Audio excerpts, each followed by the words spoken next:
Buenas tardes, vamos a hablar de diseño bioclimático. El grupo está conformado por Jimena Ayala y Michelle Viveros. De acuerdo. Bueno, la introducción es que el cambio climático es la alteración del clima y las temperaturas de la Tierra que afecta a los ecosistemas y origina cambios que directa o indirectamente son producidos por la actividad humana. El aumento excesivo de gases de efecto invernadero contribuye a la variación de la temperatura y al deterioro de la capa de ozono. Para este caso, pues es una realidad la que contemplamos y tenemos como referente a Al Gore, un activista ecologista, el candidato expresidente de Estados Unidos que se dedicó a este tema tan especial y nos invita y le apuesta a que la humanidad, el planeta, ya debe generar cambio, un cambio de adaptación, de conciencia y certeza de que las cosas ya tienen que dar otro giro. Para este caso nos invita, nos da 10 claves muy tranquilas en las que se puede realmente trabajar, como es usar bombillas de bajo consumo, conducir menos, reciclar más, revisar los neumáticos, usar menos agua caliente, ajustar el termostato, plantar un árbol y desenchufar los aparatos eléctricos. Él dice, él sostiene que si logramos reducir las emisiones entre un 60 y un 80% en las próximas décadas, lograremos estabilizar el incremento de la temperatura en un máximo de 2 grados. Pues para este caso evitaríamos pues tanta transgresión en el territorio. Como nos muestra aquí también, nos dice que para el 2050, como van las cosas, se puede extinguir más de 1 millón de especies y también ascendiendo a 300.000 personas al año en muerte. Entonces, realmente es un tema que iniciamos nuestro seminario porque es súper radical y es de mucha preocupación para nosotros los arquitectos, investigadores, diseñadores, de cómo debemos trabajar, cómo debemos generar nuevos métodos de diseño o utilizar los que actualmente están, pero de una manera más sutil, con más fuerza, y es con la materialidad, con las determinantes del lugar y con el territorio. Algo muy especial es que pues tenemos presencia de Colombia. El presidente fue felicitado por Al Gore ahorita el 18 de enero de 2023 en un congreso del Foro Económico Mundial, donde el presidente nos dice que quiere un país completamente descarbonizado y pues se comprende que no estamos en retroceso, que hay una comunicación, que se extiende la voz y pues en consecuencia Colombia no está atrás. Vamos a hablar sobre la arquitectura sostenible, verde y la energía cero.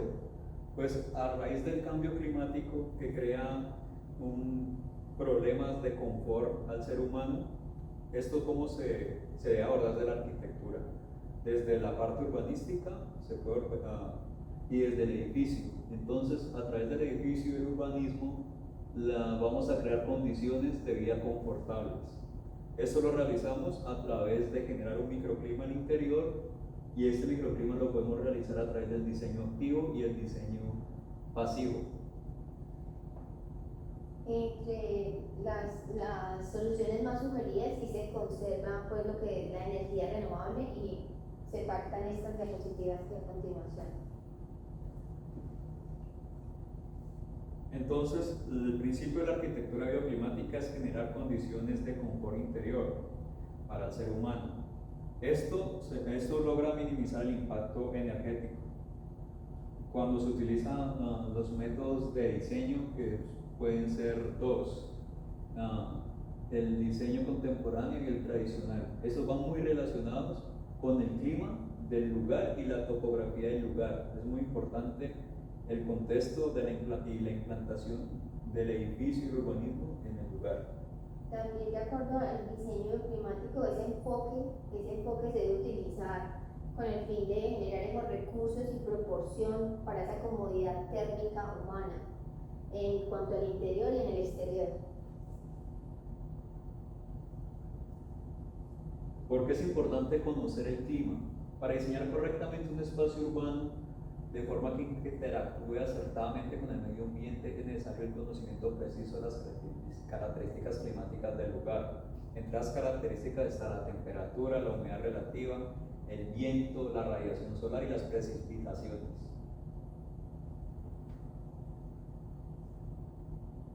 Entonces, como momento de diseño tenemos principalmente dos corrientes, que son la contemporánea y la tradicional. La contemporánea se apoya fuertemente en el diseño activo. El diseño activo se entiende como el uso de la energía eléctrica para generar confort climático. Esto lo usan para generar pues, el confort climático al interior a través de la energía renovable. La energía renovable se entiende como el uso de paneles solares, el uso de la energía eólica para lograr el consumo de la eficiencia energética de consumo cero. En cambio, la tradicional evoca a la arquitectura vernácula, que es aquella que se transmite en los pueblos de generación en generación por vía oral o por imitación. Esta realmente no requiere o no utilizaba técnicos especializados para la construcción, sino que era transmitido de esa manera.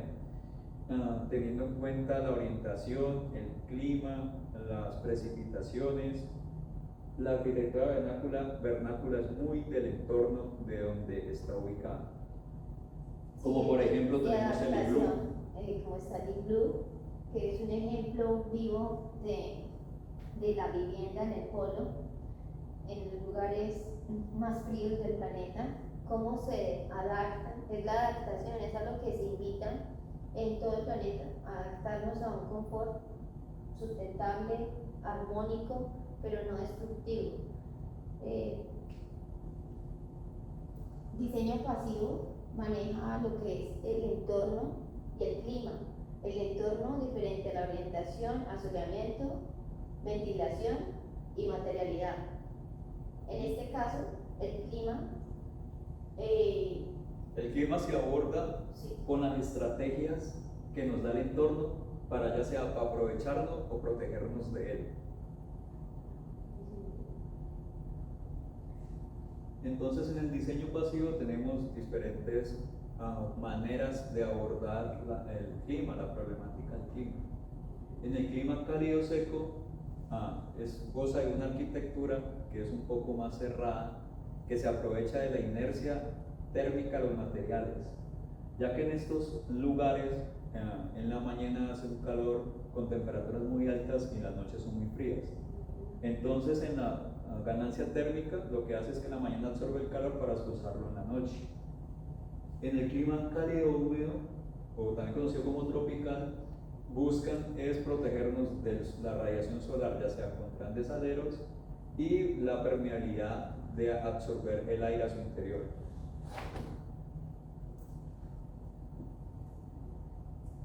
En los climas fríos, el diseño pasivo trata de protegernos del clima frío, por ejemplo, por medio de las cubiertas, que son con pendientes demasiado altas, muy grandes, para hacer que la nieve resbale y no genere problemas tanto estructurales en la vivienda como pasar el frío al interior. También goza de muros bastante muy gruesos que absorben energía en la mañana y los pulsan la noche al interior. Y en los climas templados buscan protegerse del sol en las mañanas, protegerse del sol en el verano y buscar el sol en el invierno. Esta es una arquitectura que se basa mucho en la geometría. Aquí, referente a la calefacción solar pasiva, apreciamos en diferentes cortes cómo la iluminación ingresa de una forma pasiva por medio de diferentes estrategias de aberturas. Tenemos aquí una abertura completa de piso a techo, en el que permite directamente un destello de luz, no directamente al centro del eje de la casa, sino al equidistante de la lista de inicio principal, permitiendo que en el movimiento del sol durante el día, el sol inicial irradie desde la planta, desde el primer piso superficial y no ingrese directamente a la parte interna. Esto ayuda bastante a una iluminación pasiva. Tenemos aquí el sistema de pared trombe, que es como una clip-off, una doble fachada que se caracteriza por tener un elemento cortante interno, pared trombo, y en la segunda opción sería la abertura. Entonces lo que hace es generar una condición de regulación de la iluminación y entrar y permitir también una iluminación más frecuente. En este caso hay mucho movimiento en la iluminación y el sistema en trombe es muy fluctuante y muy funcional, se utiliza mucho. Estas estrategias son principalmente utilizadas en climas fríos, ya que el muro trombe, al ser calentado directamente y utilizar el efecto invernadero a través de un vidrio, lo que hace es que se calienta y ese calor crea un tiro de aire que mueve el aire fresco al interior. Tenemos también el efecto invernadero, que pues, si se maneja fitotectura, arborización, plantas en el interior de nuestro hogar, se utiliza por este método, efecto invernadero, que es tal cual como si se tuviese un cultivo, la forma de ingresar la iluminación internamente al hogar. También es muy adecuada y se conserva bastante en el diseño bioclimático. La refrigeración nocturna es una gran masa térmica que absorbe el calor interior durante el día y lo libera durante toda la noche, para que pueda ser expulsado por la ventilación natural. Esto se logra mediante el sol, que calienta las superficies principalmente de las cubiertas, y de esta manera, cuando libera el calor absorbido durante las mañanas, y al expulsarlo el aire caliente tiende a subir, y al subir logra como la regulación del clima al interior de la edificación.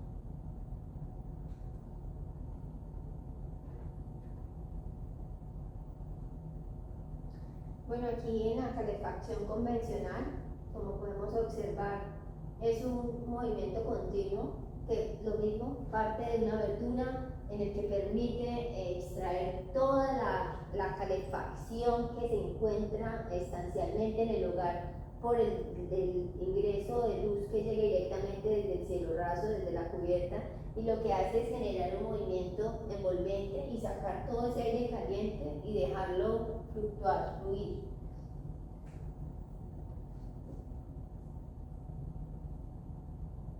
Vamos a hablar de la protección solar. En el caso de nuestro clima, el cálido húmedo, también conocido como tropical, es muy importante protegernos del sol. Esto lo podemos hacer por gestos arquitectónicos, como lo son los aleros, también por medio de la vegetación, ella es la cual nos da sombra y genera humedad. Y hay otros tipos de protección que podemos utilizar en las aberturas que permiten el acceso a la ventilación, como son los quiebrasoles.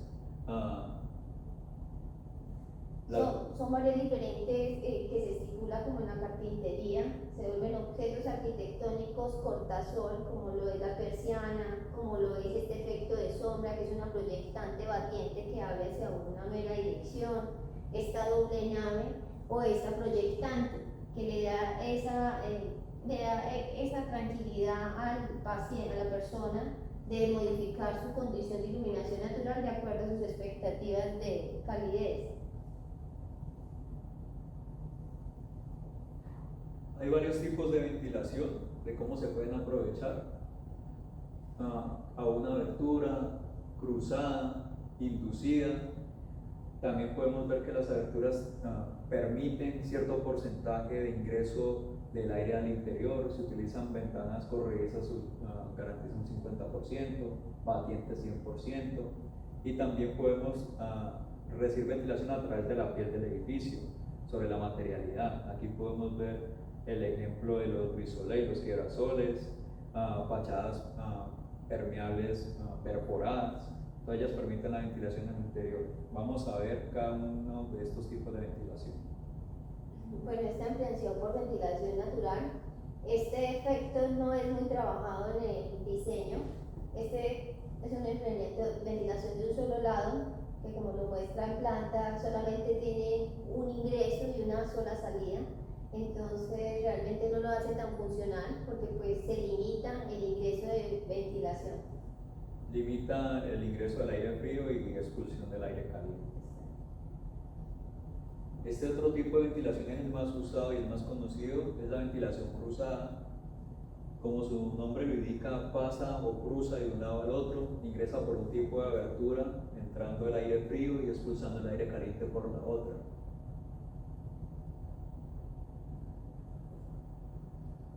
Esta ventilación cruzada también es captador del viento chimenea. Aquí se puede mostrar tres opciones de diseño.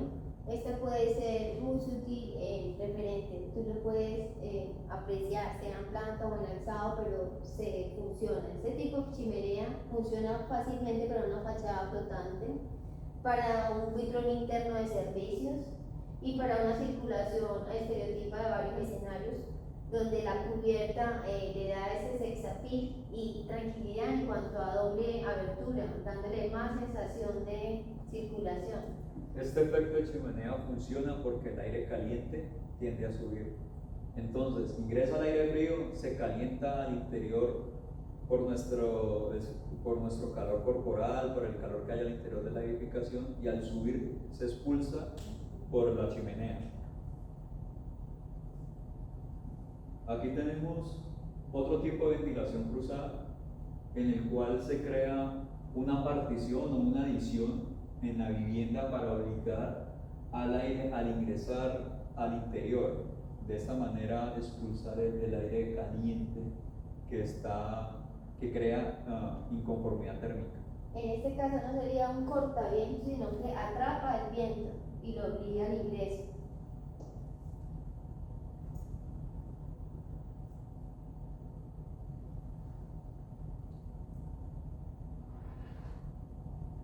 Entonces, podemos repetir que como conclusión en nuestro clima cálido, húmedo, tropical, es muy importante protegerse del sol y permitir el ingreso de la ventilación. Y esto solamente lo podemos lograr si ubicamos muy bien y de la forma correcta el edificio.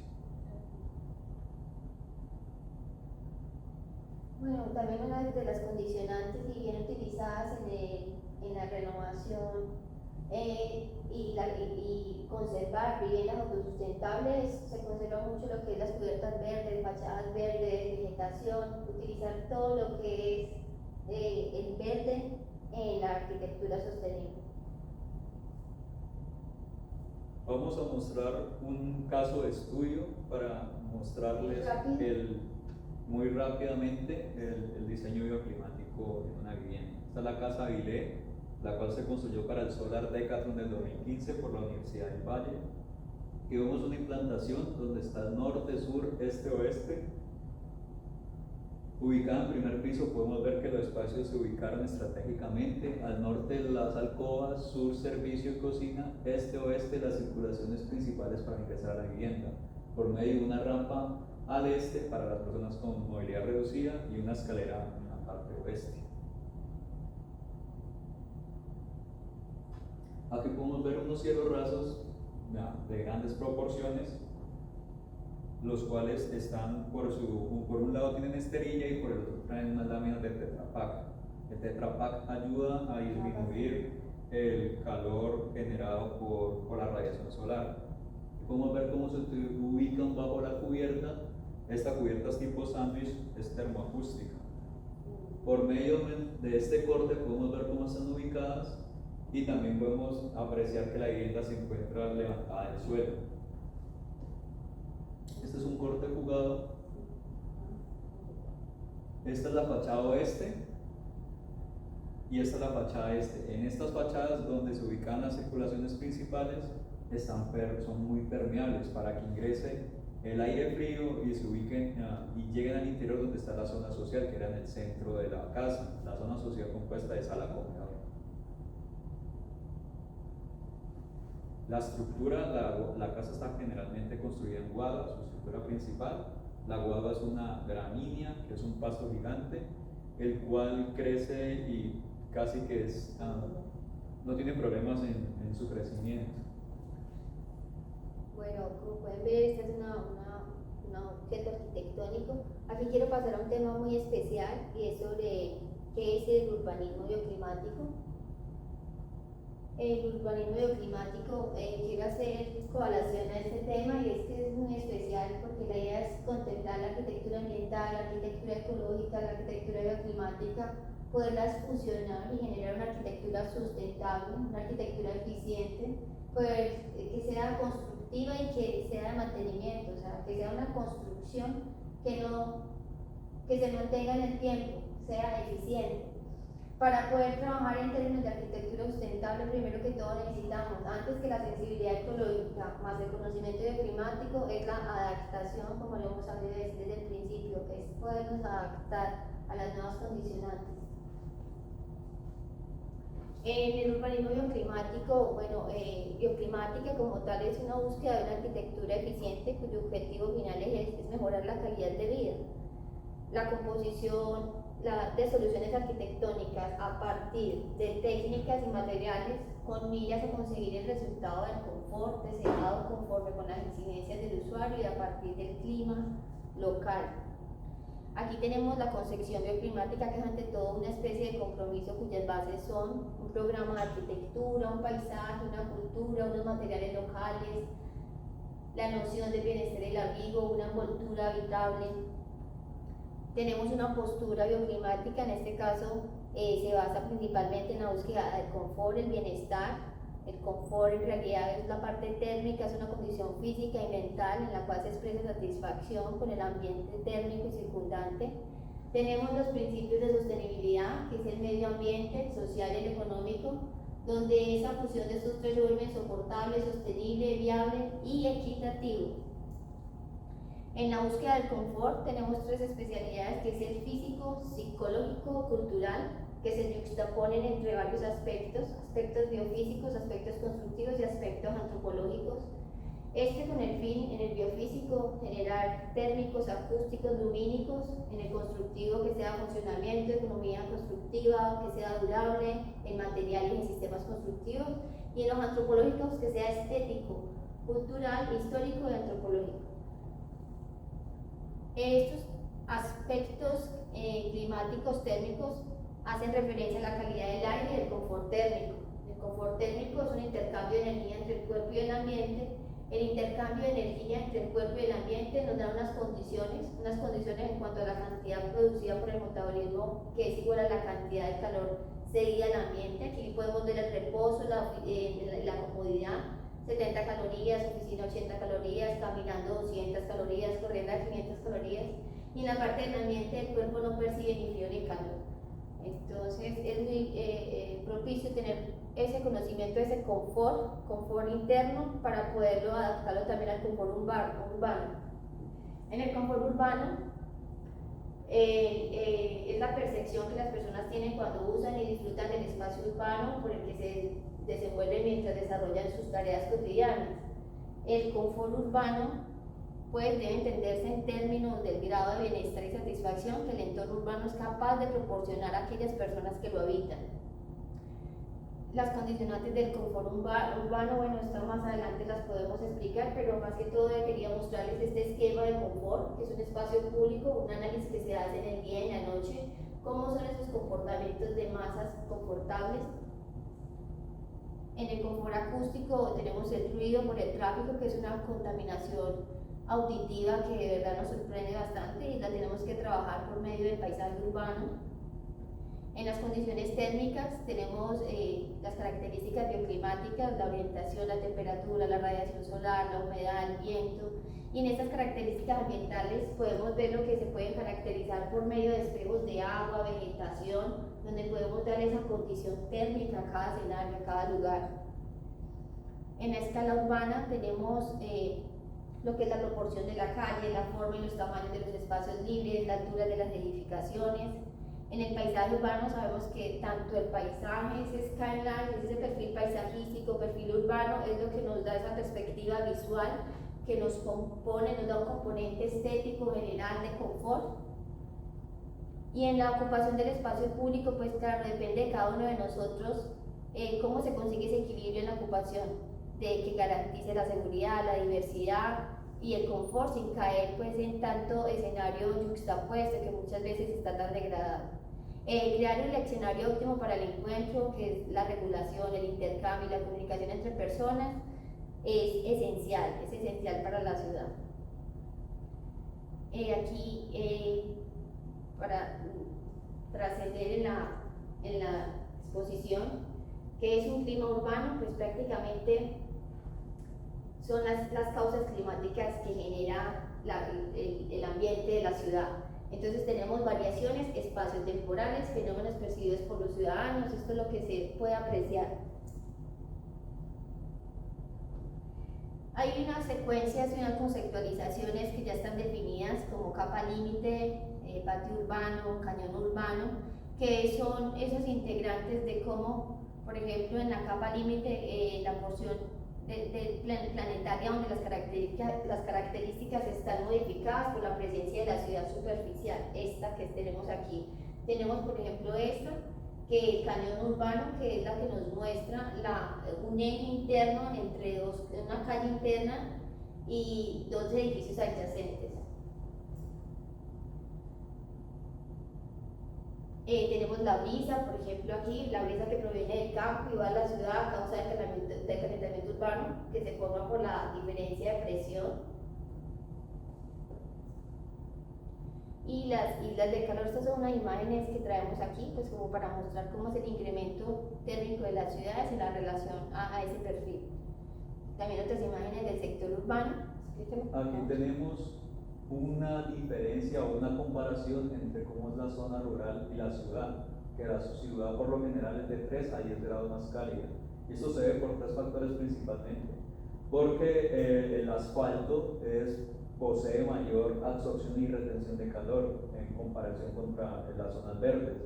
La transpiración de la planta en la zona rural genera un confort que carece en la ciudad. Y igual la penetración del agua por el suelo en el suelo blando es más fácil de llevar.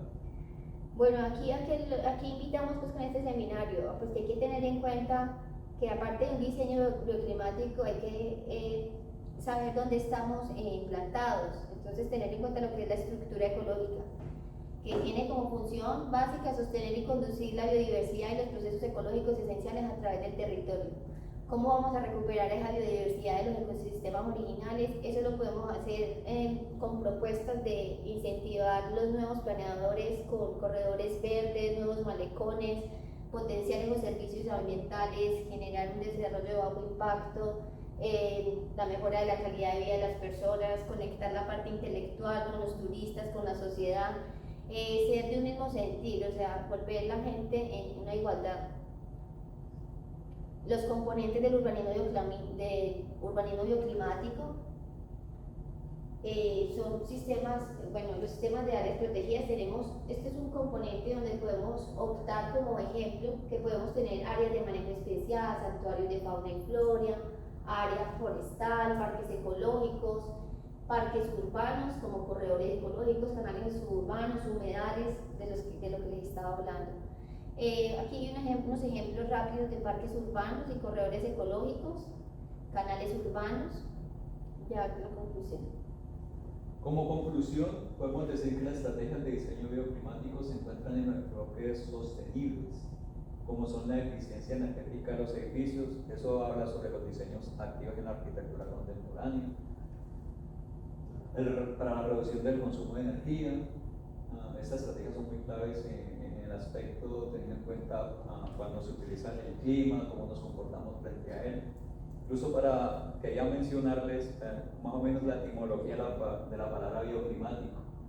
Bio hace referencia al hombre como usuario de la arquitectura, climático se refiere al medio ambiente externo. Entonces, ambos factores trabajan conjuntamente para crear la arquitectura con diseño bioclimático.